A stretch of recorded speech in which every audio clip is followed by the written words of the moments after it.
Hey guys, today I have a matching Kenmore washer and electric dryer set. Now this is the direct drive style with full water submersion, has the agitator in it.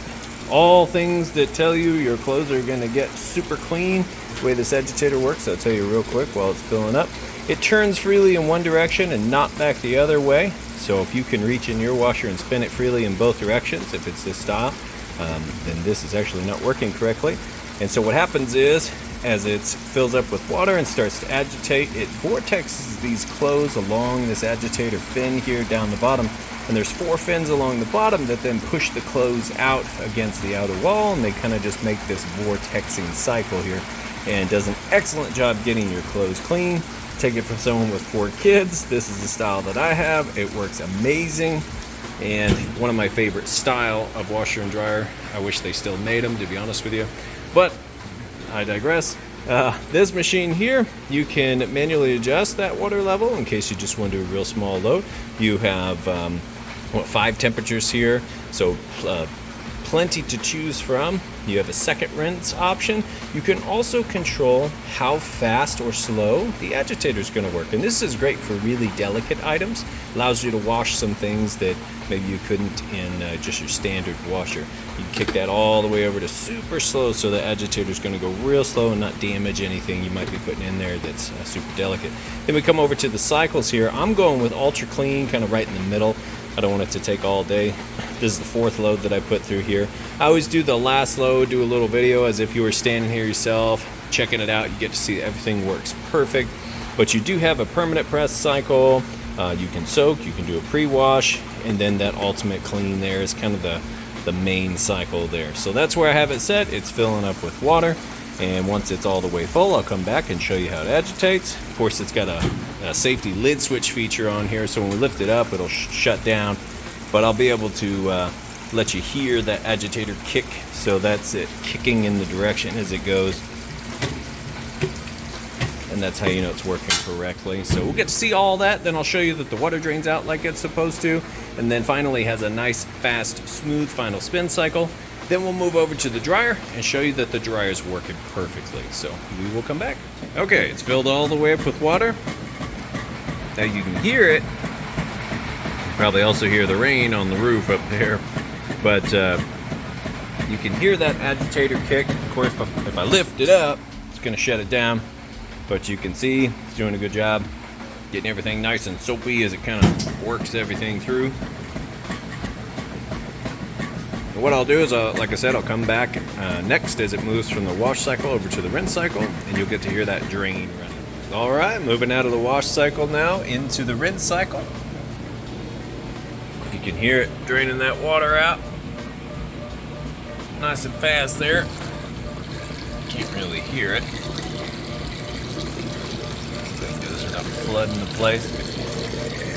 There, now you can hear it. Normally I'll lift the lid up, but on this one, it actually goes into a neutral cycle. Then when it's done with that neutral cycle, it switches gears and then it spins. And if you lift this up during the neutral cycle, it can actually interrupt that. So you're not supposed to lift the lid up once you start the cycle. So I don't.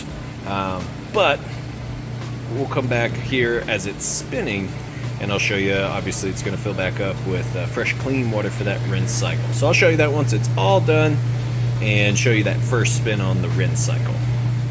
Okay, so it's finished draining. It just kicked over to now it's spinning. You can hear, at least I can hear, it's still kicking some water out as it goes. And the reason it does that neutral into the drive, the spin cycle, is because obviously if it's full of water and immediately started to spin, it would just throw that water out right up over the tub. So it has its period of draining all the water down as far as it can, and then it'll run the drain as it spins, because obviously water comes out of the clothes as it spins and then drains out. So it's kind of how that process works. But I can show you that it actually is spinning. So it's spinning just about full blast. It'll get faster as the clothes get lighter, but I will show you that it's spinning real quick. Even on the rinse cycle, it'll spin faster on the final spin cycle. But if we lift this up, it will shut it down, but it's getting started spinning there. And those clothes are still super wet and super heavy. And it doesn't spend near as long either on the rinse cycle before it fills back up, agitates with fresh water. So once that's done, and like I said, I'll skip the spins or the rinse cycle now, because that's just a refill, agitate, and drain again. But we'll come back at the max spin speed on the spin cycle. Okay, back on the final spin cycle. Now it'll spin here for a bit. It's been spinning for about 3 or 4 minutes, so it'll still continue to get faster up until it stops. It'll just get faster and faster as it extracts the water out of those clothes. But what I'm going to do is lift the lid up and show you that it is in fact spinning nice, fast, and smooth, as you can see and hear right now. Sounds great, nice and quiet. There again, I think the rain on the roof up there is louder than this washer actually is. But when I open it up, of course, it'll hit the brakes and start to shut it down pretty quick. But I'll open it up fast enough that you can see. Like I said, everything's spinning nice and smooth. So here we go.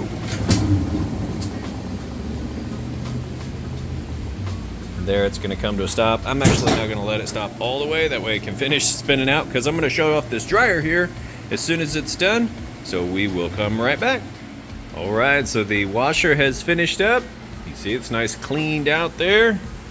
Of course, these machines get a head-to-toe thorough inside and out as much as possible cleaning to be restored to like new condition, as if I were going to take them and put them in my very own laundry room. That's how I clean these, sanitize them. So we got the clothes moved over here. They're all nice and light. They did an excellent job being spun out, ready to go there. You can see the lights on, the lint traps right here. You can change that out before every load. Go ahead and close that. We're just going to do time dry on the dryer. So we have time dry, which is typically a high heat setting, although you can manipulate it here with 4 additional settings, which is great for those delicate items. Once again, you do have an air dry, which is a no heat setting. Super delicate items or tumble dry only items can go in there. And then you also have the auto setting, so you could just kind of set it to any one of these. Just, you know, if you had a load of towels, you could put it on more dryer. If it were just a few t-shirts or something, you could do less dry. And it'll kind of determine how long it needs to go. And then it has wrinkle guard also, which is awesome. It'll run for 5-minute intervals for all of about an hour, giving you a chance to get to it before it gets wrinkly. It's kind of a cool feature. Then you also have this here, which is nice, the cycle signal. You can turn that off. You can turn it so that it's not as loud or super loud. And this is great if you have kids or pets or anything like that. You don't want the noise to disturb middle of the day. So, you know, we can just put that on loud, or I typically leave them off. Just kind of depends on the day. But we'll hit go. You also have a longer, most of the time dryers will run 60 minutes. This one goes all the way up to 80, which is great if you have kids. You're doing those bit larger loads. This is actually a pretty cool feature here. So I'm going to let that run for just a minute. Then I'm going to show you that on the inside, it's heating like it's supposed to. You can see in here, sounds great. Nice smooth operation. It'll actually be a little bit quieter once you get the vent hose on the back in your laundry room. That kind of muffles pretty much all of the sound. Alright, so I've given that a couple more minutes to go ahead and warm up, and I'm going to show you now with my heat temperature gun here. Right in between those 2 red dots, it's going to take a surface temperature measurement. So it's about 61 degrees on top of the dryer. If I shine it on the ground, it's a little bit cooler on the concrete floor. So we'll go ahead and open this up. You see that everything's tumbling, lights on. We'll shine it right inside the heating element tube. So there's plenty of heat coming out of that tube right there. And that in turn is going to heat the inside of your dryer up anywhere from about 95 all the way up to 195 degrees. Just kind of depends on what you have your heat setting at up here, which we've got it on high. And of course it'll get pretty warm once it's been running 20-30 minutes or so. But now you know, both of these work perfect. Like I said, I always do a video so that you know everything works perfect. You get it home, plug it in, you'll be good to go. That's how I like to spend my money when I buy things off the marketplace or Craigslist. So that's how I like to sell my items. I'll go ahead and get these listed up for sale. If you have any additional questions, feel free to reach out. And I do appreciate you taking the time to watch my video. Thanks, you guys. Have a great day.